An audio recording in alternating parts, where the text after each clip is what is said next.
Okay, so our next review of the day is going to be I'm going to do a solo review for Greenland 2 Migration.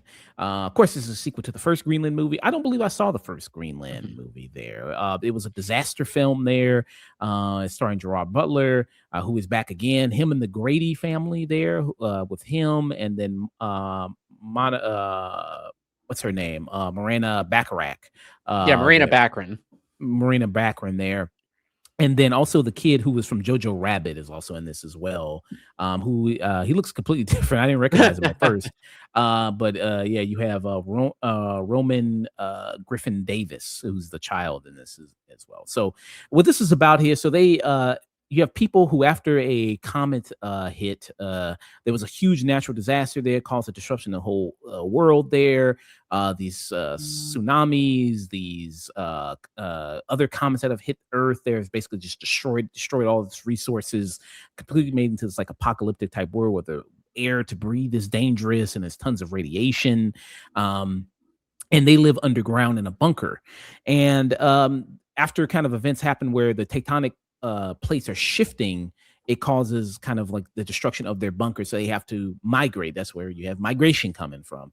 And then where a lot of other places, the only place they can go is like, we have to go to the crater, which is like a theory with a lot of scientists that are connecting throughout this world, that the crater is basically where civilization is being reborn, where that's a place where the air is safe. It's fertilization is good there. Life is much better than it is everywhere else on the planet. So they go like, okay, we have to go there because it's going to be much, much safer for us, after getting their bunker destroyed.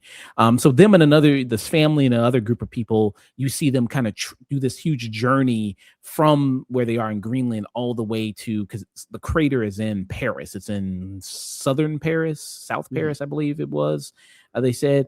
So that's basically all you have here. And it's basically just them doing this huge, dangerous journey from one location to the other location. It's kind of just going from one set piece to the other set piece. You see in the trailer, like you see them on that bridge with the little rope they're walking. There's a scene where they have like these ladders they have to get from, one kind of place to another. That's another big action set piece. And then in the midst of that, they're dealing with all these other dangerous things. Like I said, they start with like a crew of people. Of course, with these movies, that's going to get whittled down pretty soon. And I didn't really feel that much of a connection with anybody really there. With this movie, like I didn't see the first Greenland. I think I heard good things about the first movie. I think it was well reviewed, and kind of a surprise for people who do like the whole disaster movie genre.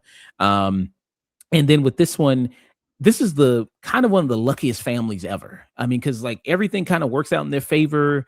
People are willing to help them out, even when things kind of seem bad. It's like, oh, well, I got a place for you to stay. And, oh, well, I got some food for you and everything like that. And, even when they tell them like, well, this thing is impossible to get to, like the crater, they go like, oh, no, well, we got something that we could take you there real quick.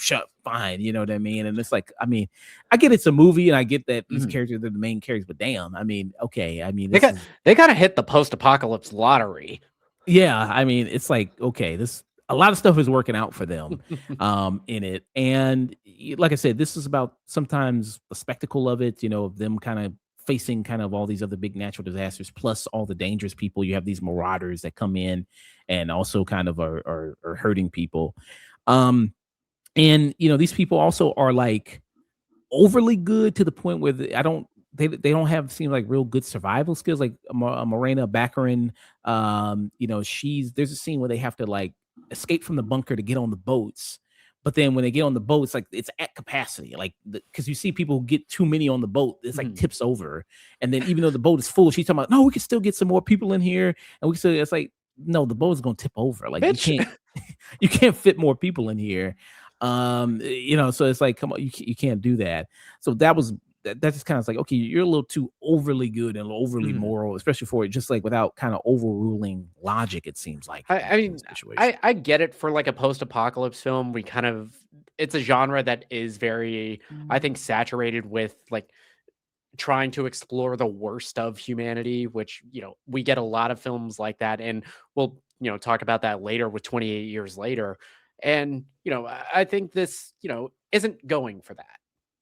Yeah, I mean, I did like that because usually in a post-apocalyptic movie, like, you have a group of people who are like the cannibals. It's all these, Mm. always cannibals, people eating people, Yeah, which is the true. you got the asshole factions. You get the, the like, okay, we're gonna kill you, probably assault you and your son, and yeah, take all your shit and Yeah, in another post-apocalyptic, yeah, there would be something like that, or like they'd be threatening to sexually assault Morena Baccarin's character mhm. or somebody like that, and it's like okay.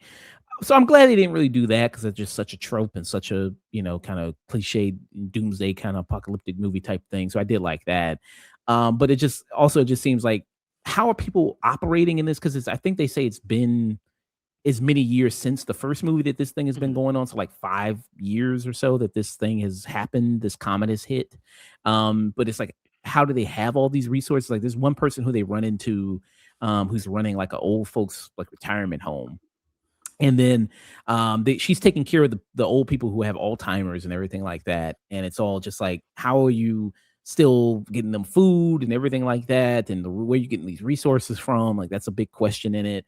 That's a problem. But yeah, so just kind of little things like that. Um, it's just kind of like if you're up for, I guess, a little bit of a early spectacle, maybe you'll be into this movie. uh, I don't really think it's anything really that special about it personally. Mhm. So that's why I'm gonna give it just a stream it myself. It goes by pretty fast. I mean, the movie's only an hour and 30 something minutes. Like I said, it's just kind of like one crazy event to the next, to the next, to the next, and they kind of move forward with that. And then there's something happens with the Gerard Butler character that you can see coming a mile away. As soon as something starts happening with him, it's like, oh, I already know where this is gonna go and what's gonna happen there with it. So there is that element with it that it's not very emotional and doesn't really hit very hard. But yeah, so just a plain kind of stream it for me for Greenland too. Maybe the first one was better. I don't know. Mhm. But you got that. All right.